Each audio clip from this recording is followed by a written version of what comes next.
Ben, the surgeon Whittaker, it's a pleasure, my friend, to talk to you. Firstly, how are you? All good, all good. Hopefully, I haven't got no chocolate around my mouth. I just had a little chocolate cake, and yeah, enjoying the day, enjoying the week. Another day in the office. Successful round 4 stoppage, Stephen Dreddage in Bournemouth. How did you feel after the victory? Comprehensive? Yeah, good. I'm always my own critic, so I could have neatened it up a little bit. Could have maybe got him out there a bit earlier, but I was having fun, enjoying myself, entertaining the crowd, and got the job done in the end. So that's all that matters. Ben, you say like you're entertaining the crowd. I love it. When you do that showboating, I love it. It's your 5th victory. Some people love it, some people hate it.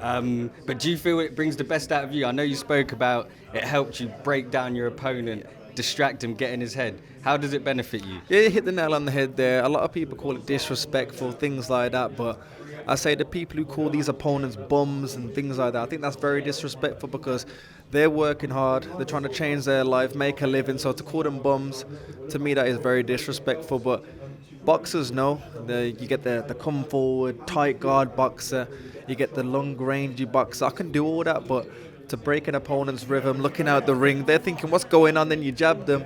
It's all part of the game, it's mental warfare in there, and I can do all sorts of things, and there might be a time in my career where it might not work, a person will look through it, but don't worry man, I got a plan B, a plan C, a plan D, and that's where you go back to the game plans.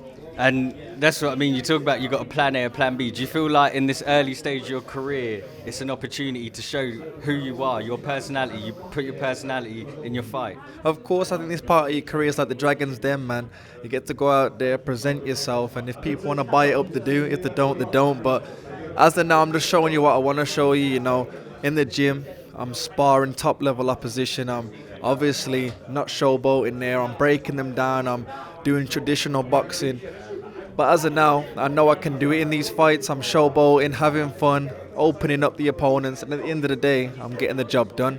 If I was dancing on one foot and got dropped myself, then we can start complaining. So that's all that matters. And just talking about your personality, you're very active on socials. I just seen you post on your YouTube channel ahead of your last fight. How important is that for fans that are watching you to see that behind the scenes sort of stuff? Yeah, well, you have to think firstly, they only get to see you 10 minutes at a press conference, and my last fight, 4 rounds in the ring, so there's only a small window people get to see you. So as much as you can give yourself and give them, it's good to interact with them because they want to see what you're doing. Like you have to think football, they're out every weekend, where boxing is only every couple of months. So giving a little insight to the guys, I think it's worth it. And not only that, the young kids can see what a real boxer does. And I saw as well you was breaking down your new tattoos. You got some Naruto, some anime. One of my good friends is really big on anime and Naruto and that sort of thing. How does that help you? Because it's obviously fiction. Some people don't understand it, but for you it's real. And you draw inspiration from it. Yeah, when people start calling it cartoons, I feel like, yo, this ain't Ed and Eddie. Do you know what I mean? But yeah, it might sound childish, but there's a boxing anime called Hajime no Ippo. You see them running, going through the same sort of things as you, dieting, making weight, taking shots. You think, yo, if he can do it, I can do it. So it's a bit childish, but it does push you, man. And a lot of people can connect through anime, so it's a good way to bring people together. Don't let that leave you, Ben, bro. You train with Sugar Hill Stewart, one of the best trainers. Obviously, you train with Tyson Fury. That must give you a deep insight into boxing, learning the sport. How key is Sugar for your development? Yeah, I've got a great team around me, to be fair. I've got my brother who's my nutritionist and strength and conditioning coach. I've got Joby Clayton, who started with me since a young boy. Got my dad still in my life and in my career, so he pushes me since a young kid. Then you bring the knowledge of a Sugar Hill. He's been in the gym with the likes of a Tommy Hearns and people like that, so he's going to pick up their knowledge. Then he obviously trains Tyson Fury, one of the best heavyweights out there, so he's picking up that knowledge, and then he sprinkles it all over me, so I'm laughing.